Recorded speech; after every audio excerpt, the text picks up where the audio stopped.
네, 안녕하세요. 꿈꾼 라이언입니다. 25년 3회 정보처리 기사 문제풀이 시작하겠습니다. 이번 연도가 아니죠. 25년도 3회에는 코드 문제가 한 8문제 정도가 나왔어요. 그래서 파이썬 하나, 자바 3개, 시어너 4개 이렇게 해서 한 40%, 45% 정도가 매년 이제 나오는데, 그래서 좀 안정적으로 합격하기 위해서는 코드 부분은 무시할 수 없는 것 같고요. 좀 문제 유형의 스타일이 근데 많이 바뀌고 있는 걸 느끼고 있어요. 이전에는 코드의 흐름을 물어보는 문제들이 되게 많았어요. 뭐 예를 들어서 여기 갔다가 이게 어딜 찌르고 그게 뭐 어딜 가리키는데, 그렇게 해서 이게 어디를 가리키는 게 맞을까요? 라고 이렇게 뭐 물어보는 문제가 많은데, 이게 좀 난이도가 높죠, 아무래도. 아니면은 뭐 코드를 까보니 이게 뭐 수학적인 어떤 알고리즘인지, 뭐 예를 들어서 뭐 코드를 막상 까봤더니 완전수에 대한 문제야, 이런 것들이 있는 거죠. 결국에 코드를 해석을 시키는 문제가 좀 많았다. 근데 요즘에는 그냥 문법적인 거, 뭐 연산자의 어떤 동작 방식 같은 거, 아니면은 뭐 구조체나 뭐 기본적인 포인터, 이런 좀 기초, 그런 정말 기본이 되는 지식 베이스로 질문을 많이 하더라고요. 그래서 제가 느끼기에는 난이도는 좀 충분히 낮아지고 있다. 하지만 이 문법이라고 하는 것, 연산자라고 하는 것, 이런 거는 모르면 아예 풀 수가 없잖아요. 정말 간단하고 쉬운 거지만. 그래서 그런 부분 위주로 좀 숙지를 우리가 앞으로 할 필요가 있다, 그런 생각이 들고요. 그래서 이번 제 강의를 들으시면 그래도 모든 분들이 충분히 다 이해하실 거라고 저는 생각하고 있습니다. 꿈꾸는 라이언 지금 이런 문제풀이에 대해서 다 정리해 놓은 그런 PDF를 공유하고 있습니다. 그래서 이런 식으로 보면은 누가 봐도 다 이해하기 쉽게 되게 상세하게 다 적어놨고요. 이런 그림들과 그리고 좀 어떤 키포인트들도 문제마다 좀 적어놨어요. 그래서 이런 문제들에 대해 유형이나 어떤 거를 중점적으로 봐야 되는지, 그런 키포인트들도 다 적혀져 있으니까 한번 여기 접속하셔가지고 다운받으시면 좋으실 것 같습니다. 네, 파이썬 문제 살펴보도록 하겠습니다. 문제에서는 알맞은 출력값을 작성하시오 라고 적혀져 있죠. 출력은 16번 라인에 리절트를 출력하고 있는 걸 볼 수 있고요. 그럼 리절트의 정의가 어떤지 봐야겠죠. 지금 보면은 중괄호 2개로 적혀져 있네요. 이 파이썬에서 중괄호 2개는 어떤 걸 의미하냐면 딕셔너리를 말해요. 이 키와 밸류에 대한 쌍인데, 어떤 식으로 저장이 되냐면 키, 밸류 이렇게 저장이 되고, 이거 뭐 하나 더 들어간다고 치면 키2에 밸류, 이런 식으로 쭉쭉쭉쭉 저장이 될 수가 있어요. 이거를 저장을 할 때는 이런 식으로 이렇게 해서 키와 이제 밸류, 이런 형태로 이제 이렇게 추가가 되는 거예요. 그게 어렵지가 않죠. 그러면 이제 데이터에 대해서도 먼저 한번 살펴보고 갈 텐데, 이제 대괄호로 이렇게 배열을 표현을 했잖아요. 그래서 이게 지금 배열인 건 아는데, 배열 안에 이 엘리멘트들, 요소 하나하나가 또 배열로 감싸져 있어요. 대괄호로 돼 있으니까. 그러면 이거는 이중으로 된 배열이다, 이렇게 알 수 있고요. 이거를 쭉 내려가서 문제 살펴보게 되면 포문을 썼는데 그냥 데이터를 반환하는 게 아니네요. enumerate라는 키워드를 통해서 반환해요. enumerate는 순번, 그러니까 우리가 아는 인덱스죠. 인덱스를 같이 값과 함께 반환을 합니다. 순번은 뭐 우리가 1번부터 시작을 하지만 이게 0, 1, 2, 3 이런 식으로 순번이 정해져요. 그러니까 코드 프로그래밍은 다 0번부터 시작을 하기 때문에. 그러면 첫 번째로 반환되는 걸 보게 되면 이 값이 리스라고 하는 변수에 들어가겠지만 인덱스는 0이 들어가겠죠. 그럼 이렇게 쭉 한번 살펴보게 되면 sum과 len은 지금 그냥 파이썬에 있는 함수예요. 주어진 배열의 합을 반환한다. 그리고 len은 주어진 배열의 길이를 반환한다. 그러면 지금 첫 번째 배열의 합을 계산하면은 이렇게 다 더하면 되잖아요. 15죠. 15가 나올 거고, len은 길이니까 5가 나오겠죠. 그리고 그게 쭉 한 번 더 내려가서 보면은 리절트에 인덱스가 들어가니까 0이 들어갈 거고, 리스트 썸에는 15, 그리고 리스트 렌에는 5 이렇게 들어갈 거예요. 그러면 아까 말한 형태로 채워보면은 0에는 15에 5 이런 형태로 지금 들어갈 거예요. 얘는 지금 뭐 몰라도 적는데 문제는 없지만 저희가 튜플이라고 불러요. 어떤 값에 그냥 쌍을 묶어가지고 관리를 한다, 뭐 이런 거고요. 그러니까 데이터를 관리를 하고 싶은데 그 둘을 그냥 묶어놓은 상태에서 관리를 하는 겁니다. 그리고 그럼 계속 이어가지고 한번 해볼까요? 그럼 지금 다시 이번에 두 번째 라인이 지금 여기 들어간다 가정을 하면은 인덱스는 1이 되겠죠? 지금 1로 바뀌었어요. 그리고 썸은 10이 될 거고 길이는 3이 될 거예요. 그러면 인덱스는 1에 10에 3이 풀로 묶여서 지금 적혀 있게 되고, 세 번째를 살펴볼까요? 세 번째는 이렇게 보면은 인덱스는 이제 2가 되겠죠. 그러면 2의 인덱스에 들어갈 건데 지금 썸은 저거에 다 합은 18이죠.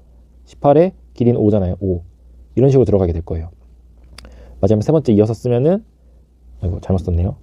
키가 3에 저 합은 9에 길이는 2잖아요. 이렇게 되고, 지금 모든 걸 다 반환한 데이터는 반복문을 종료하고 이제 리절트를 완성하게 됩니다. 그리고 이 리절트를 그대로 찍기 때문에 정답은 이렇게 됩니다. 이거를 출력에 나올 거고 정답은 그냥 이거 적어주시면 됩니다. 해당 문제는 자바의 상속과 생성자 호출에 대한 문제이고요. 밑줄에 알맞은 단어를 작성하시오라고 적혀져 있어요. 이거는 뭐 다른 문제들과 같이 출력을 물어보는 질문이 아니죠. 그러면 지금 밑줄을 보면 14번 라인에 생성자 안에 무언가 밑줄이 있죠. 사실 이게 실제 시험이라고 한다면 지금 여기 보면 렉탱글이라는 부모 클래스를 스퀘어가 상속을 받고 있고, 이런 경우에 사실 렉탱글이라고 하는 이 생성자가 파라미터를 다 가지고 있잖아요. 기본 파라미터가 아니잖아요. 그 인자가 없는, 이렇게 인자가 없는, 기본 파라미터가 없는 상태에서는 무조건적으로 자식 생성자에서는 부모 생성자를 필수적으로 호출해줘야 돼요. 안 그러면 컴파일 오류가 나고요. 그러면 여기서 물어보는 건 자식 그 생성자에서 부모 생성자를 호출할 때는 어떤 키워드를 쓰는 것인가를 물어보는 거예요. 사실 정답은 잘못 썼네요. 정답은 슈퍼입니다. 그래서 사실 슈퍼를 쓰고 넘어가시면 돼요. 뭐 힌트들이 좀 여러 개 있죠. 뭔가 인자를 2개를 넘기고 있네 라고 하면은 여기 이거 지금 부모 클래스를 호출하는구나 라고도 알 수가 있고요. 그리고 좀 다른 점에서 좀 기억해 두시면 좋은 게, 지금 렉탱글이 부모 클래스인 걸 우리가 안 이유가 지금 익스텐즈라고 하는 키워드 때문인 거잖아요. 그래서 이 익스텐즈라고 하는 키워드를 이렇게 지금 방금 문제와 같이 빈칸을 뚫어둘 때가 있어요. 이렇게 가려놓고 여기에 들어갈 알맞은 키워드를 작성하시오 라고 지금 문제가 내는 게 은근히 많기 때문에 이런 것도 기억해 두시면 좋습니다. 이번 문제는 머신이라고 하는 인터페이스가 이미 정의가 되어 있고, 워싱 머신이라고 하는 클래스에서 머신이라고 하는 인터페이스를 구현하고 싶은데 이때 쓸 키워드를 적어라 라고 하는 거죠. 사실 뭐 상속과 구현 이 두 가지 관련된 키워드는 좀 사전에 알아두시면 좋은데, 인터페이스에서 먼저 좀 설명을 드리면은, 인터페이스는 말 그대로 껍데기예요. 설계에 대한 정의만 해놓은 것. 지금 반환값과 메소드 명만 이렇게 지금 설계를 해놓으면은, 그거를 구현하겠다고 이렇게 좀 적어놨었을 때는 그 해당 클래스는 무조건적으로 그 인터페이스 갖고 있는 메소드를 이제 반환값도 동일하게 해서 코드상의 구현을 명시적으로 무조건 해줘야 됩니다. 구현을 하지 않으면 무조건 컴파일 오류가 나고요. 조금 더 깊게 설명을 드리면은, 이게 지금 보면은 클래스가 있죠. 클래스에서 우리가 클래스끼리 상속을 하는 경우가 있고, 인터페이스끼리 상속을 하는 케이스가 있어요. 이런 경우는 말 그대로 상속이라고 표현한 것처럼 익스텐즈라고 하는 키워드를 씁니다. 이거는 확장의 개념이에요. 그 무언가 부모가 갖고 있는 클래스 인터페이스의 메소드 혹은 변수들을 자식이 그대로 받아와서 쓰겠다라는 확장의 개념이고요. 자식 클래스가 이렇게 있는데 그걸 인터페이스로 구현하겠다라고 좀 키워드를 적은 거는 말 그대로 구현이잖아요. 이거는 임플리먼츠라고 하는 키워드를 씁니다. 이건 인터페이스가 갖고 있는 정의를 하위에서 로직을 구현을 한다, 이런 뜻이에요. 그래서 이 차이를 좀 명확하게 알고 계시면은 이런 빈칸 문제에서 바로 질문이 있었을 때 이거는 클래스에서 클래스를 상속을 하는 구조네? 라고 하면 익스텐즈. 인터페이스끼리 상속을 하는 구조네? 익스텐즈. 클래스랑 인터페이스가 적혀져 있네? 그러면 임플리먼츠. 이렇게 문제를 푸시면 됩니다. 이번 문제는 자바의 enum이라고 하는 키워드에 대해서 이제 알고 있는지 물어보는 문제입니다. 여태까지는 한 번도 enum에 대한 걸 물어본 적은 없었어요. 그래서 이제 처음 나온 만큼 전 앞으로도 enum에 대해서 많이 물어보는 문제들이 나올 거라고 좀 생각을 하고 있고, 그렇기 때문에 enum이 뭔지, 좀 왜 쓰는지, 어떤 게 있는지 좀 이거 살펴보고 넘어가는 게 좋을 것 같습니다. enum은 사실 정확하게 말하면 이 열거형이라고도 표현을 해요. 그리고 이 상수들의 집합이라고도 이제 설명을 할 수 있는데, 조금 더 쉽게 표현을 하자면 선택지를 강제화한다? 라는 어떤 효과가 있습니다. 이게 좀 무슨 의미냐면, 우리가 선택지들이 좀 정해져 있는 것들이 있잖아요. 뭐 예를 들면 요일 이런 게 있겠죠. 월요일부터 우리는 일요일까지 고정이고 뭐 더 추가적으로 없잖아요. 성별 이것도 남자와 여자 이렇게 두 가지로 정의되어 있잖아요. 이렇게 좀 정해져 있는 것들에 대해서 그 만약에 이넘이란 게 없다라고 한다면 우리는 이걸 어떻게 코드상에서 풀어야 될까요? 뭐 예를 들어서 성별은 is man 이라고 하는 불리한 값을 넘겨받아야 될 수도 있겠죠. 이렇게 파라미터로 아니면 뭐 스트링으로 뭐 이렇게 젠더라는 키워드를 받아서 얘가 man인지 이런 문자열 man인지 체크를 한다거나. 그러니까 결국에는 이넘이 없어도 무언가 구현하는데 사실 문제가 있는 건 아니에요. 그러니까 뭐 기능적인 부분보다는 이걸 조금 더 오류를 원천적으로 줄이고 가독성을 올리는데 조금은 특화되어 있다라고 생각하면 이해하기 편한데 만약에 아까 말했듯이 그런 성별, 그러니까 이게 남자인지를 체크하는 메소드가 있다고 가정을 해볼게요. 이렇게 불리언 하고 is man 이라고 하는 메소드예요. 근데 지금 이 구간에 지금 파라미터로 이넘이 없다고 했을 때 우리는 뭐 아까 스트링 젠더 이렇게 쓴다고 했죠. 이런 경우가 있을 거고, 만약에 이넘을 쓴다라고 했었을 때 이넘은 젠더 이렇게 있고 이미 사전에 맨과 우먼 이렇게 정의되어 있다고 가정을 해볼게요. 그러면 나머지 하나는 젠더에 젠더 이렇게 넘겨받는 케이스가 있을 수 있겠죠. 두 가지로. 하나는 이넘이 있는 세상, 하나는 이넘이 없는 세상. 그러면 이 지금 스트링으로 표현이 된다고 하면 먼저 여기에 우린 if문으로 예외 처리를 해야 될 거예요. 이 젠더라는 값이 아까 말했듯이 이거 이렇게 좀 편하게 쓸게요. 이게 지금 두 가지잖아요. man이라고 하는 문자열과 나는 woman이라고 하는 문자열 두 개만 받고 싶어요. 사실 그래서 woman이면 여자고 man이면 여자잖아요. 근데 이 이외의 값이 들어왔을 때는 예외를 던지는 어떤 코드 작업을 미리 해놔야 될 거예요. 그러면 지금 이 불필요한 이런 코드를 지금 스트링으로 썼기 때문에 우리는 예외 처리해야 되죠. 그리고 추가적으로 이 isMan이라고 하는 메소드를 뭐 내가 쓰는 거면은 어떤 파라미터를 넘겨줘야 되는지 알겠죠? 뭐 man 문자열과 woman 문자를 넘기면 될 거잖아요. 근데 이거를 내 팀원 다른 개발자가 이걸 호출할 때는 알까요? 모르죠. 주석이라도 달아놓던가 아니면 코드를 실제로 까서 여기는 man 혹은 woman이라고 문자열을 넘겨줘야 되는구나 를 그렇게 알아야 될 거예요. 근데 젠더를 쓰게 되는 순간 지금 이 코드 레벨에서는 이 두 가지밖에 못 써요. 이거는 이제 상수로 표현이 되고, 그러니까 이거를 타입을 만들었다고 생각하면 좀 이해하기 쉬워요. 그러니까 우리가 int라고 하는 타입도 있고 불리언이라고 하는 타입도 있잖아요. 근데 int는 정수만 쓸 수 있죠. 그리고 불리언은 그런 true false만 쓸 수가 있잖아요. 이거 이외의 값을 불리언 타입의 변수에 못 넣잖아요. int도 정수 이외에 뭐 여기 true false나 뭐 소수점이나 아예 못 넣잖아요. 그러면 코드가 아예 실행이 되지 않고 컴파일이 되지 않잖아요. 그것처럼 enum이라는 타입을 정의를 한 순간부터는 enum에 정의된 그 상수들 이외에는 아예 넣지 못하게 돼 있어요. 그러면 컴파일 단계에서부터 아주 여기 정의된 값들만 우리가 쓴다는 것을 보장받을 수가 있고, 가독성적으로도 man과 woman, 이건 젠더 관련된 파라미터구나 라는 걸 또 다른 프로그래머 우리 개발자들이 알 수도 있고, 그걸 떠나서 이런 예외 처리도 필요가 없어져요. 이런 예외 처리가 들어올 일이 절대 없잖아요. 우리는 명시적으로 코드 레벨에서 man과 woman만 들어온다는 걸 알고 있기 때문에. 이런 장점이 있기 때문에 이놈들을 상수가 고정되어 있는 경우에는 이제 쓰게 됩니다. 이런 이놈에는 좀 자주 쓰는 메소드들이 좀 몇 개가 있는데요. 좀 설명을 드리면은, 하나는 values라고 하는 메소드가 있고요. 하나는 name이라고 하는 메소드가 있습니다. 둘 다 쉽습니다. values는 아까 뭐 젠더라고 하면 man과 woman이 있죠.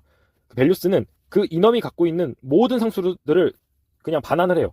지금 tree라고 하는 이놈이 있죠. a, b, c라는 상수를 갖고 있잖아요. 이거를 배열의 형태로 a, b, c 이렇게 배열에 담아서 반환을 합니다. 그리고 name이라고 하는 메소드는 얘는 지금 a라는 상수, b라는 상수, c라는 상수잖아요. 얘를 문자열로 바꿔줘요. a라고 하는 얘를 문자열 a로 바꿔주고, 조금 더 정확하게 쓰면 트리 b라고 하는 친구를 b라고 바꿔주고, 트리 c라고 하는 친구를 문자열 c로 바꿔줘요. 뭐 우리가 문자열로 출력하거나 하는 경우도 있잖아요. 이거를 프린트 할 때는 문자열로 또 바꿔줘야 되니까. 그럴 때 뭐 네임으로 바꿔서 쓴다거나 할 수 있는 거죠. 얘 자체로는 지금 상수니까. 이렇게 메소드들이 있고, 그리고 조금 특이하게 이제 여기는 상수별로 이 변수를 선언해서 가지고 있을 수 있어요. 지금 enum이라고 하는 이 공간 안에 코드라고 하는 변수가 선언이 돼 있는데, 이 코드는 각 상수별로 갖고 있어요. 그래서 A라는 상수는 지금 문자 A라는 코드를 갖고 있는 거고, B라는 상수는 AB라고 하는 문자를 코드를 갖고 있는 거고, C라는 상수는 ABC라고 하는 문자를 코드를 갖고 있는 거예요. 이게 코드라고 하는 게 자동으로 들어가는 건 아니고, 결국에는 이 트리라고 하는 지금 생성자 안에 파라미터로 코드를 받고 있죠. A를 넣어주고, 그거를 지금 코드를 초기화하는 작업이 여기 지금 이렇게 해서 들어가고 있다.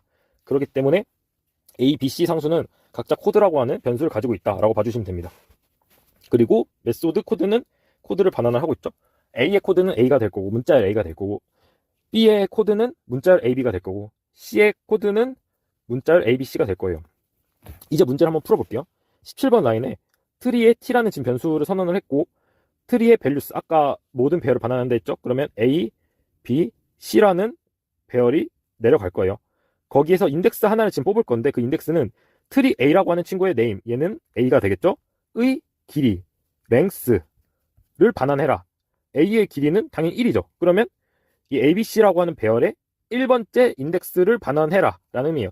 근데 우리는 코드 프로그래밍 상에서는 인덱스가 0부터 시작하잖아요. 0, 1, 2잖아요. 그러면 1번째 인덱스는 뭐예요? B죠. 트리 B가 T라고 하는 변수에 지금 초기화가 됐어요. 할당이 된 거고, 그리고 혹시나 해서 말하는데 이 트리 A의 네임의 랭스는 이넘의 메소드가 아니에요. 랭스는 문자열로 이미 반환됐고, 그 문자열이 갖고 있는 랭스라는 메소드를 호출해서 1이 지금 반환이 된 겁니다. 그 상태에서 지금 트리 B인 거 알고 있어요. 트리 B의 코드가 지금 상수 B의 지금 코드는 AB잖아요. 그럼 문자 AB를 반환하겠죠. 그럼 정답은 AB가 출력이 된다. AB 이렇게 적으시면 됩니다. 25년 3회 시연어 문제풀이 시작하겠습니다. 이번 문제는 연산자에 대한 종류와 그거를 다 알고 있는지 물어보는 문제입니다. 그래서 하나라도 모르면 좀 문제를 풀기 어려웠는데요. 하나씩 살펴보도록 하겠습니다. 먼저 이 퍼센트로 돼 있는 건 모듈러 연산자라고도 부르고 나머지 연산자라고도 부르는데요. 말 그대로 나머지를 반환해주는 값입니다. 7을 3으로 나누면 1이 나머지잖아요. 우리가 2로 나누고 1이 나머지잖아요. 그래서 이 1을 반환하는 거고요. 8의 모듈러 연산자라고 한다면 2가 되겠죠. 나머지가 9 같은 경우는 딱 떨어지니까 0이 될 거예요.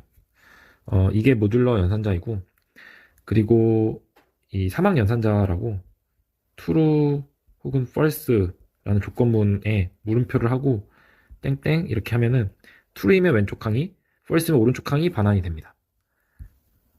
그리고 비트 연산자라고 해서 비트 엔드 연산자는 이거는 1이 둘 다 1이면 1이고 하나라도 0이면 0을 반환해요. 그러니까 1011, 1001이라고 하는 두 가지의 수를 비트 연산을 하게 되면 11이니까 1, 10이니까 0, 00이니까 0, 11이니까 1 이렇게 값이 나오게 되는 연산입니다.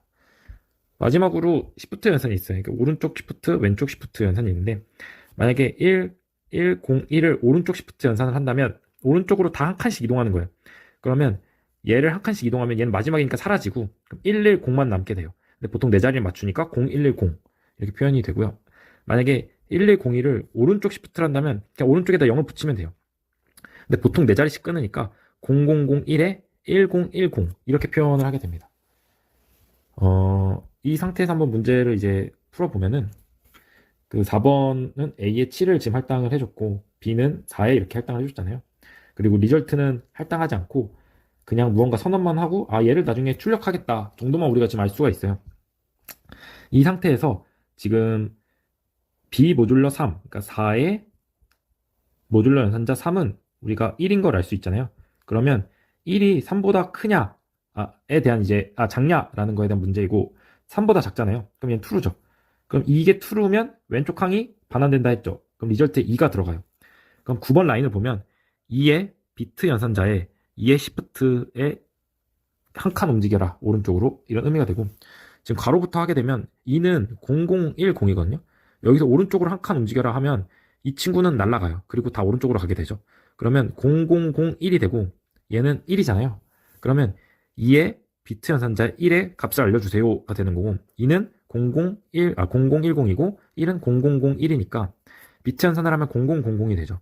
그럼 결국에 지금 0이 여기에 이렇게 할당이 돼요. 마지막으로 지금 여기 있는 게 true이면 왼쪽 강, 이게 false이면 이 오른쪽이 리절트에 할당이 됩니다. 근데 사실은 뭐 리절트가 0이기 때문에 뭐 나누든 곱하든 0인 건 우리가 알고 있지만 한번 계산을 끝까지 해보죠. A는 7이고 5보다 크냐라는 질문에 지금 true잖아요. 여기에 AND 연산자에 리절트가 0이고 이게 3보다 작거나 같은지 true잖아요. 그러면 둘 다 true니까 true네? 그러면 이 왼쪽 항 근데 리절트가 0이니까 A 0 곱하기 7 해도 0이고 리절트는 0이 할당되게 됩니다. 그래서 출력은 0이 되고 정답은 0입니다. 네, 25년도 3회 시언어 문제풀이 시작하겠습니다. 이번 문제는 난이도가 하나인데요. 사실 우리가 이런 푸차라고 하는 함수를 모르더라도 이렇게 출력값을 작성하시오라는 문맥을 통해서 여기 있는 값을 출력하는 거구나 라고 저희 유추를 할 수가 있고요. 푸차는 문자를 하나 출력하는 함수입니다. 일단은 이 4번 라인부터 시작을 한번 해보면 str이라고 하는 변수를 지금 배열을 선언을 했죠. 이 배열은 메모리적으로는 이런 형태를 띌 거예요. R, E, P, 점점점점점 해서 쭉쭉 가서 마지막에 A로 끝나고 여기에 널 표시, 그러니까 이게 문자의 끝을 뜻하는, 문자열의 끝을 뜻하는 널 문자이고요. 이거는 배열의 항상 끝에 이거는 보이지 않지만 들어가 있는다 생각하시면 됩니다. 그리고 A에는 0이 들어가 있어요. 그리고 초기화를 한 거죠. 그래서 str이라고 하는 배열에 0번부터 시작을 해서 나는 널이 나오기 전까지 반복을 하겠다라는 의미고요. 그러면은 이거가 지금 0번, 1번, 2번, 3번, 4번, 5번, 6번, 7, 8, 9, 10, 11, 12, 13, 14로 끝나잖아요. 그러면 이게 결국에는 14번까지 왔을 거예요. 14번까지 와도 얘는 A를 반환하니까 지금 통과를 했을 거예요. 그러면 A는 15까지 지금 할당이 됐겠죠? 그리고 나서 15에 들어가 있는 애는 널이니까 이 시점에서 얘는 반복되지 않고 내려갈 거예요. 그대로. 그러면 결국에 str에 15 빼기 2이고 얘는 str에 13이 되겠죠. 13은 2. 그러면 정답은 2가 출력이 됩니다. 25년 3회 시언어 문제풀이 시작하겠습니다. 이 문제는 두 가지의 이제 핵심 사항이에요. 결국에는 이 구조체 포인터와 문자열 포인터에 대한 내용이고 이 P가 어디를 가리키는가와 지금 이 11번째 라인인 이 구조체가 어디를 가리키는가에 대해서를 물어보는 문제입니다. 사실 어려울 건 없고 사실 이건 그림을 그려보면 좀 쉬워요. 결국에 테스트 배열이라는 걸 지금 초기화를 하고 있잖아요. 그럼 우린 배열을 그려보면 돼요. 이렇게 해서 알기 쉽게 이렇게 지금 그림을 그려볼게요. 그럼 i가 1이고 여기서 g가 있잖아요. g가 어느 배열을 가리키고 문자를 가리키고 있는데 배열인 거 있죠. a, b인 거에서 a를 가리키고 있는 거고 i는 2고 g가 있고 얘가 d, c를 가리키고 있는 거고 i는 3이고 이 친구가 e와 b를 가리키고 있는 거예요. 그러면 결국에 그러니까 E를 가리키고 있는 거고 D를 가리키고 있는 거고 A를 가리키고 있는 게 되겠죠. P는 지금 주소를 뜻하는데 이 테스트의 1번째 인덱스의 주소를 가리켜요. 그 말은 P라는 친구가 지금 여기 있어요. P는 주소를 가리킨 건데 이게 0번, 1번, 2번이잖아요. 그러면 여기를 가리킨다는 거 주소로서 이 위치를 가리킨다 라는 거고요. 더 나아가서 지금 그러면 11번 라인 보면 일단 한번 끊고 가죠. PH 라고 하면은 지금 P가 와서 결국 이렇게 한 번 더 가리킨다는 거예요. 그러면 이 친구 지금 이 친구는 D와 C 있는 배열을 가리키고 싶어 하는 건데 그 위치가 어디냐? 사실 이렇게만 두면 지금 D를 가리키는 거거든요. 지금 이렇게만 두면 얘는 D를 가리키는 건데 플러스를 통해서 지금 칸을 이동하려고 하고 있죠. 얼마나 이동하냐? 라고 하면은 P의 I는 지금 2잖아요. 우리가 P의 I는 2인 거를 알 수가 있잖아요. 2의 마이너스 1은 1이잖아요. 그러면 P의 G에서 플러스 한 칸을 가라 라는 의미거든요. 그러면 살펴보면 P에서 이렇게 왔어. 제대로 다시 그려보죠. P에서 이렇게 G까지 왔어. 근데 G는 여기를 가리키고 있잖아요. 여기서 플러스 한 칸을 가라. 이렇게. 그럼 얘는 C잖아요. 결국에 C를 반환하게 되고 출력은 C가 된다. 25년 3회 시언어 문제풀이 시작하겠습니다. 이번 문제는 이 구조체와 연결 리스트를 물어보는 문제다. 그리고 좀 더 나아가서 문제를 보면 이 XOR 연산자를 계산할 수 있는지에 대한 질문을 하는 문제고요. 이 구조체만 봐도 노드라고 하는 객체가 지금 넥스트 노드를 가리키는 걸 볼 수가 있겠죠. 이렇게. 그리고 X라는 값은 존재하고 이런 구조로 뭔가 연결 리스트로 이어져 있구나로 저희는 알 수가 있습니다. 그러면 이제 메인으로 넘어가서 노드의 T1, T2, T3가 지금 정의되어 있습니다. 이거를 살펴보면은 T1 이렇게 있을 거고 T2가 이렇게 있을 거고 너무 작네요. 이거 좀 크기를 키우면 T2가 있을 거고 이렇게 T3 이렇게 있을 거예요. X는 5, X는 7, X는 11 이렇게 있을 겁니다. 이렇게 정의된 상태에서 지금 13번, 14번 라인을 보면은 T2의 주소를 T3의 넥스트에 넣었어요. T2의 주소 여기를 이 T3의 넥스트에서 이렇게 넣었어요. 가리킨다는 의미죠. 반대로 T1의 주소를 T2의 넥스트에 넣었어요. T1의 주소는 여기 있고 T2의 넥스트에 넣었다. 이렇게 가리키고 있다라는 의미인 거죠. 그러면 지금 여기 넥스트는 T1의 넥스트는 뭐예요? 아무것도 없어요. 지금 널인 거예요. 널인 상태입니다. 지금 널인 상태고 이 상태에서 16번째 라인 커런트 CORR이라고 하지만 커런트 약자겠죠. 커런트라는 애를 지금 선언을 하고 T3 주소를 넣었어요. 그러면 알기 쉽게 일단은 커런트라는 친구가 일단은 T3를 가리키고 있다. 19번째 라인을 보면 커런트가 널이 아닐 때 지금 얘는 계속해서 반복을 하는 거예요. 널이 아닐 때까지 반복을 하는 건데 당연히 지금 널이 아니죠. T3를 가리키고 있으니까. 그러면 sum은 아까 0이었죠. 이 sum이라고 하는 경우 sum이 0 곱하기 3 더하기 커런트의 x. 커런트는 지금 뭐예요? T3죠. T3 x는 11. 11이고 그럼 sum은 11인 거죠. 그리고 커런트 넥스트로 옮기겠다. 커런트의 넥스트, T3의 넥스트는 여기 T2를 가리키고 있죠. T2 이렇게 바라보겠다 라는 거예요. T2도 지금 존재하고 있으니까 while에서 true가 반환이 되겠죠. 한 번 더 썸을 계산을 해볼까요? 썸은 그러면 11 곱하기 3 더하기 7이 될 거예요. 지금 T2의 x는 7이잖아요. 그러면 40이 될 거고 커런트는 T2의 넥스트인 T1을 가리키게 될 거예요. 이렇게. 그리고 나서 지금 다시 또 썸을 지금 유효하죠. T1이 있으니까 유효하잖아요. 그럼 이 썸은 40 곱하기 3 더하기 5가 될 거고 125가 될 거예요. 그리고 나서 커런트는 여기 널 아무것도 없는 애를 가리키게 되겠죠. 여기는 이제 널이니까 여기 빠져나오겠죠. 여기 false가 되고 이렇게 빠져나올 거예요. 그러면 지금 썸은 125에 XOR 연산자를 한 값에 100을 더하겠다를 출력해 주세요가 문제인 거예요. 그럼 XOR 연산자는 뭐냐? 이진수로 표현했을 때 이 위와 아래 값이 다르면 1, 같으면 0인데요. 한번 먼저 이진수로 계산을 한번 해보죠. 2는 62에 1, 31에 0, 15에 1, 7에 1, 3에 1, 2에 1, 1 이렇게 될 거고요. 그러면 읽는 순서는 이 방향이에요. 이렇게 해요. 그러면 125는 이진수로 111 1101 그럼 네 자릿수 맞추면 이렇게 0111 1101 이렇게 될 거고요. 42를 이진수로 만들면 21에 0 10에 1 5에 0 2에 1 1에 0 이런 식이 될 거고요. 그러면 맞춰보면 00에 10 그리고 1010 이렇게 되겠죠. 이렇게 네 자리 끊어서 이렇게 본 거예요. 이 순서대로 간 거예요. 이 순서대로 여기 뒤에 그냥 00 붙여준 거고요. 이거를 지금 둘이 다르면 1을 했잖아요. 그러면 1 1 1 0 1 0 1 0 이렇게 되겠죠. 지금 이거를 다시 십진수로 바꾸려면 여기 보면 2의 0승, 2의 1승, 2의 2승, 2의 3승, 2의 4, 2의 5, 2의 6, 2의 7이에요. 근데 0인 것들은 제외해야 돼. 0인 것들은 다 제외해요. 이렇게 0인 건 제외합니다. 그러면 지금 남는 거는 이렇게인 건데 이것들을 다 더해줘요. 일단 2의 0승은 1이고 2의 1승은 2고 2의 2승은 4고 2의 4승은 16이죠.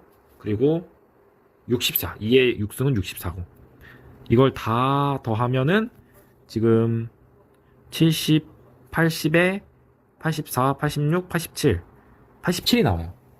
그러면 지금 이 값은 87인 거고 더하기 100을 하니까 187이라는 값이 나오고 출력은 187이 됩니다.